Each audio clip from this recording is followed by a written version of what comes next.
Jaya Radha Madhava Punya Bihari.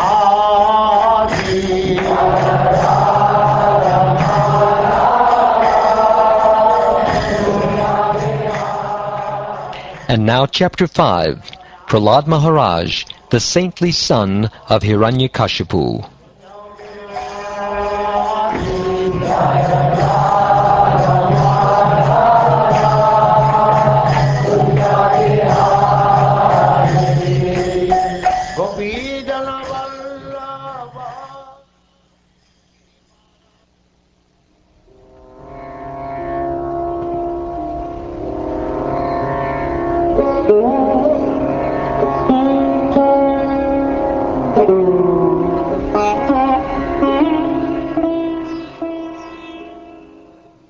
The great Saint Narad Muni said, "The demons, headed by Hiranyakasipu, accepted Shukracharya as their priest for ritualistic ceremonies. Shukracharya's two sons, Shanda and Amarka, lived near Hiranyakashipu's palace. Prahlada Maharaj was already educated in devotional life, but when his father sent him to those two sons of Shukracharya to be educated, they accepted him at their school along with the other sons of the Asuras. Prahlada certainly heard and recited the topics of politics and economics taught by the teachers, but he understood that political philosophy involves considering someone a friend and someone else an enemy, and thus he did not like it.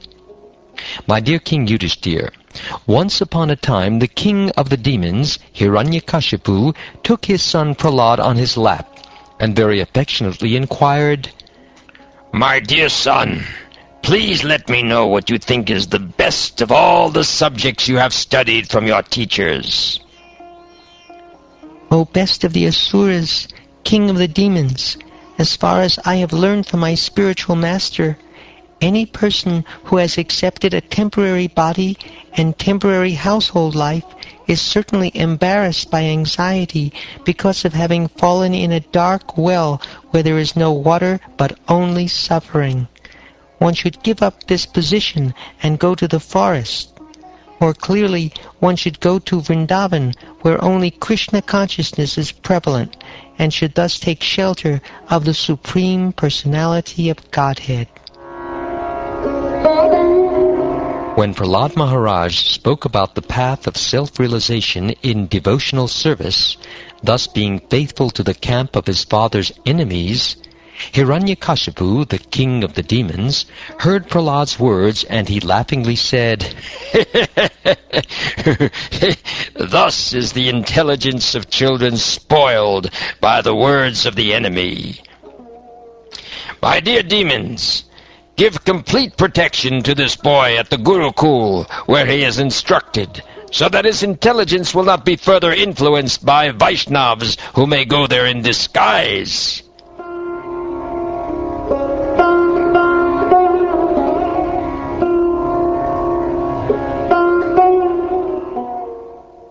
When Hiranyakashipu's servants brought the boy Prahlada back to the Gurukul, or the school, the priests of the demons, Shanda and Amarka, pacified him. With very mild voices and affectionate words, they inquired from him as follows: "Dear son Prahlada, all peace and good fortune unto you. Kindly do not speak lies, just reply with the truth. These boys you see are not like you, for they do not speak in a deviant way. How have you learned these instructions? Has your intelligence been spoiled in this way? O best of your family, has this pollution of your intelligence been brought about by you or by the enemies? We are all your teachers and are very eager to hear about this. Please tell us the truth." Let me offer my respectful obeisances unto the Supreme Personality of Godhead, whose external energy has created the distinctions of my friend and my enemy by diluting the intelligence of men. Indeed, I am now actually experiencing this, although I have previously heard of it from authoritative sources. When the Supreme Personality of Godhead is pleased with the living entity because of his devotional service, one becomes a pundit and does not make distinctions between enemies, friends, and himself. Intelligently, he then thinks, every one of us is an eternal servant of God, and therefore we are not different from one another. Persons who always think in terms of enemy and friend are unable to ascertain the supersoul within themselves. Not to speak of them, even such exalted persons as Lord Brahma, who are fully conversant with the Vedic literature, are sometimes bewildered in following the principles of devotional service. The same Supreme Personality of Godhead who has created this situation has certainly given me the intelligence to take the side of your so-called enemy. O Brahmins, as iron attracted by a magnetic stone moves automatically toward the magnet, my consciousness, having been changed by his will, is attracted by Lord Vishnu, who carries a disc in his hand. Thus, I have no independence.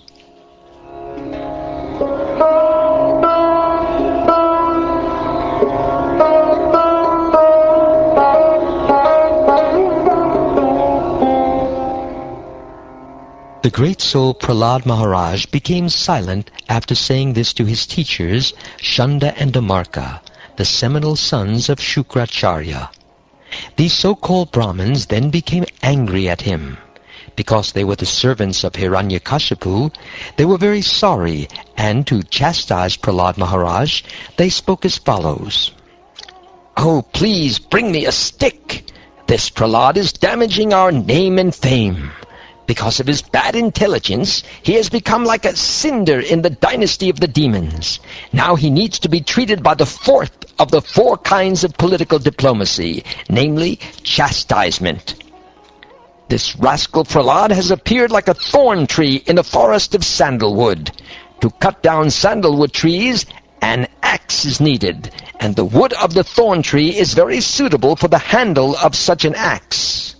Lord Vishnu is the axe for cutting down the sandalwood forest of the family of demons, and this Prahlada is the handle for that axe."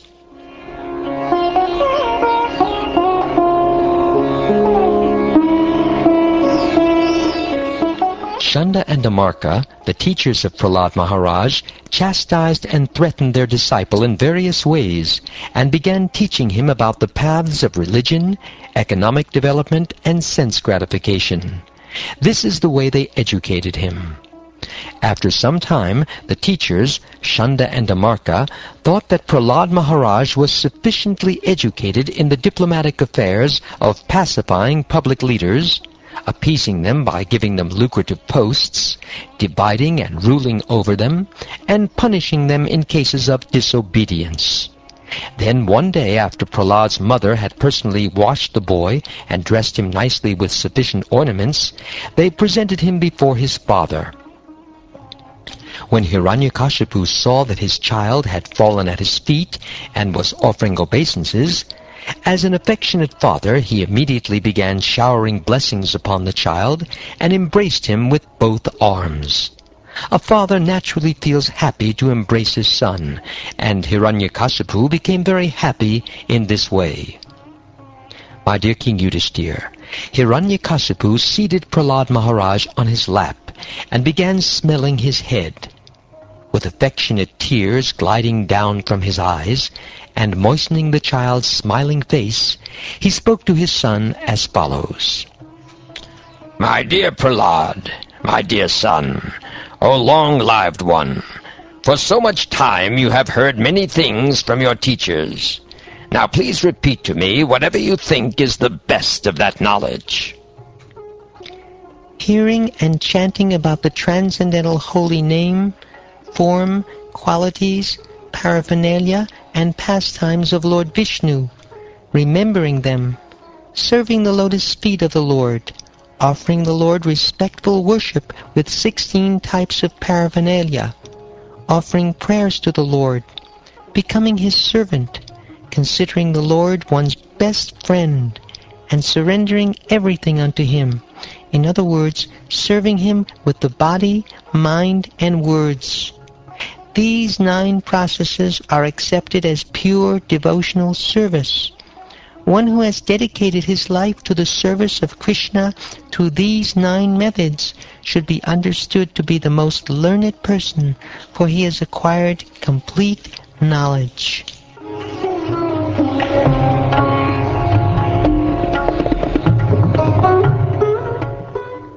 After hearing these words of devotional service from the mouth of his son Prahlad, Hiranyakasipu was extremely angry. His lips trembling, he spoke as follows to Shanda, the son of his guru, Shukracharya. O unqualified, most heinous son of a Brahmin! You have disobeyed my order and taken shelter of the party of my enemies. You have taught this poor boy about devotional service. What is this nonsense? In due course of time, various types of diseases are manifest in those who are sinful. Similarly, in this world, there are many deceptive friends in false garbs, but eventually, because of their false behavior, their actual enmity becomes manifest. O enemy of King Indra, O king, whatever your son Prahlad has said was not taught to him by me or anyone else. His spontaneous devotional service has naturally developed in him. Therefore, please give up your anger and do not unnecessarily accuse us. It is not good to insult a Brahmin in this way. When Hiranyakasipu received this reply from the teacher, he again addressed his son Prahlad. You rascal, most fallen of our family! If you have not received this education from your teachers, where have you gotten it? Because of their uncontrolled senses, persons too addicted to materialistic life make progress toward hellish conditions and repeatedly chew that which has already been chewed. Their inclinations toward Krishna are never aroused, either by the instructions of others, by their own efforts, or by a combination of both. Persons who are strongly entrapped by the consciousness of enjoying material life, and who have therefore accepted as their leader or guru a similar blind man attached to external sense objects, cannot understand that the goal of life is to return home, back to Godhead, and engage in the service of Lord Vishnu. As blind men guided by another blind man miss the right path and fall into a ditch, materially attached men, led by another materially attached man, are bound by the ropes of fruitive labor, which are made of very strong cords, and they continue again and again in materialistic life, suffering the threefold miseries. Unless they smear upon their bodies the dust of the lotus feet of a Vaishnava completely freed from material contamination, persons very much inclined toward materialistic life cannot be attached to the lotus feet of the Lord, who is glorified for his uncommon activities. Only by becoming Krishna conscious and taking shelter at the lotus feet of the Lord in this way can one be freed from material contamination.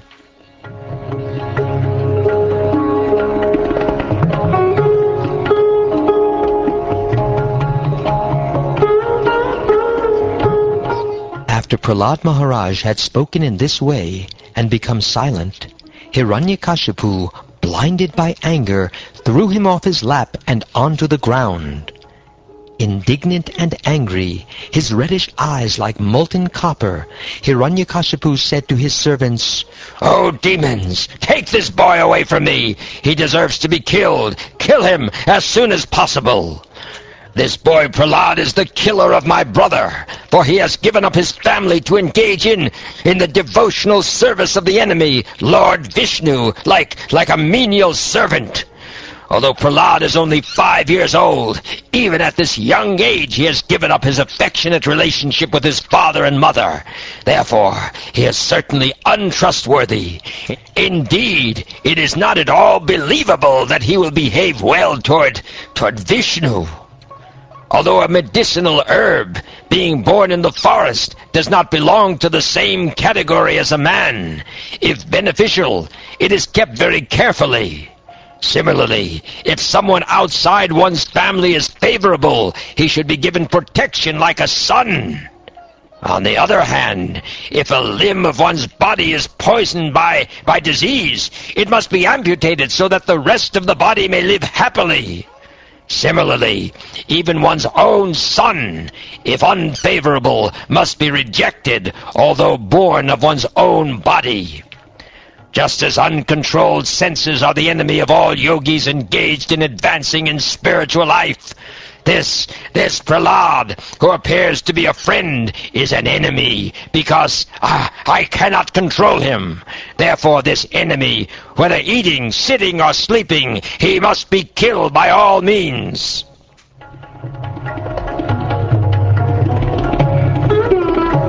The demons, the servants of Hiranyakashipu, thus began striking the tender parts of Prahlada Maharaja's body with their tridents.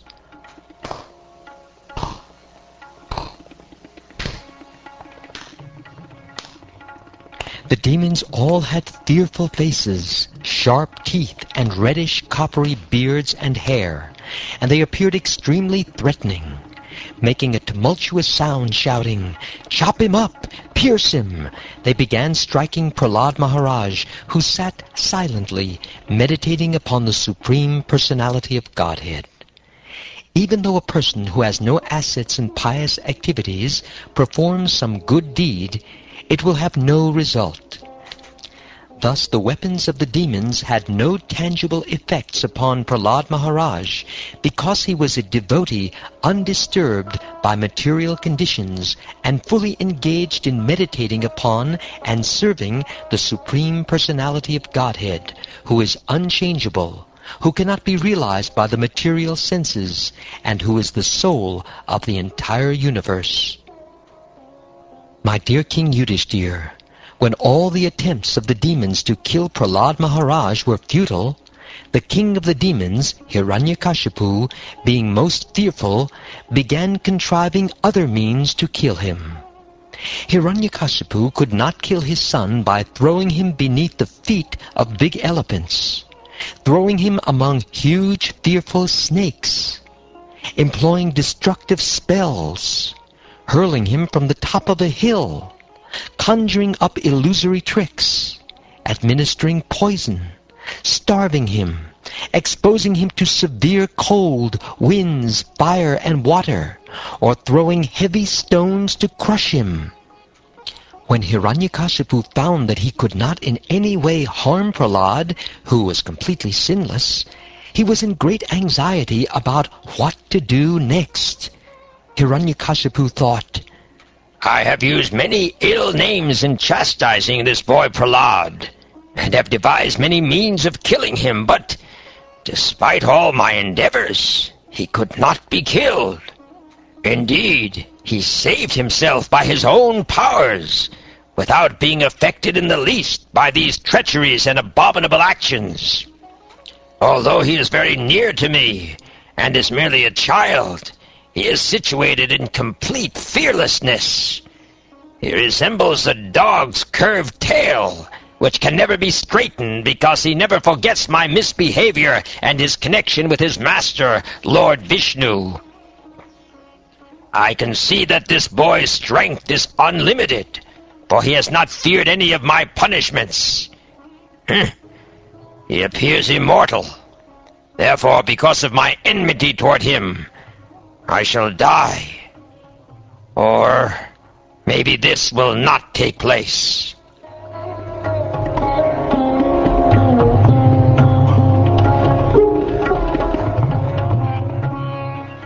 Thinking in this way, the king of the Daityas, morose and bereft of bodily luster, remained silent with his face downward. Then Shanda and Amarka, the two sons of Shukracharya, spoke to him in secret. One of them said, O Lord, we know that when you simply move your eyebrows, all the commanders of the various planets are most afraid. Without the help of any assistant, you have conquered all the 3 worlds. Therefore, we do not find any reason for you to be morose and full of anxiety. As for Prahlad, he is nothing but a child and cannot be a cause of anxiety. After all, his bad or good qualities have no value. Until the return of our spiritual master, Shukracharya, arrest this child with the ropes of Varuna, so that he will not flee in fear. In any case, by the time he is somewhat grown up and has assimilated our instructions or served our spiritual master, he will change in his intelligence. Thus, there need be no cause for anxiety.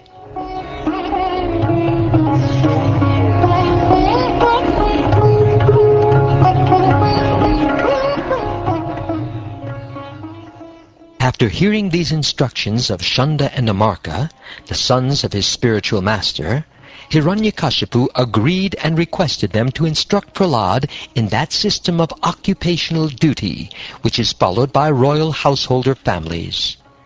Thereafter, Shunda and Amarka systematically and unceasingly taught Prahlad Maharaj, who was very submissive and humble, about mundane religion, economic development, and sense gratification. The teachers Shunda and Amarka instructed Prahlad Maharaj in the 3 kinds of material advancement called religion, economic development, and sense gratification. Prahlad, however, being situated above such instructions, did not like them, for such instructions are based on the duality of worldly affairs, which involve one in a materialistic way of life marked by birth, death, old age, and disease. When the teachers went home to attend to their household affairs, the students of the same age as Prahlad Maharaj would call him to take the opportunity of leisure hours for play. Prahlad Maharaj, who was truly the supreme learned person, then addressed his class friends in very sweet language. Smiling, he began to teach them about the uselessness of the materialistic way of life. Being very kind to them, he instructed them as follows. My dear King Yudhishthira, all the children were very much affectionate and respectful to Prahlad Maharaj, and because of their tender age, they were not so polluted by the instructions and actions of their teachers, who were attached to condemned duality and bodily comfort. Thus the boys surrounded Prahlad Maharaj, giving up their playthings, and sat down to hear him. Their hearts and eyes being fixed upon him, they looked at him with great earnestness. Prahlad Maharaj, although born in a demon family, was an exalted devotee, and he desired their welfare. Thus he began instructing them about the futility of materialistic life.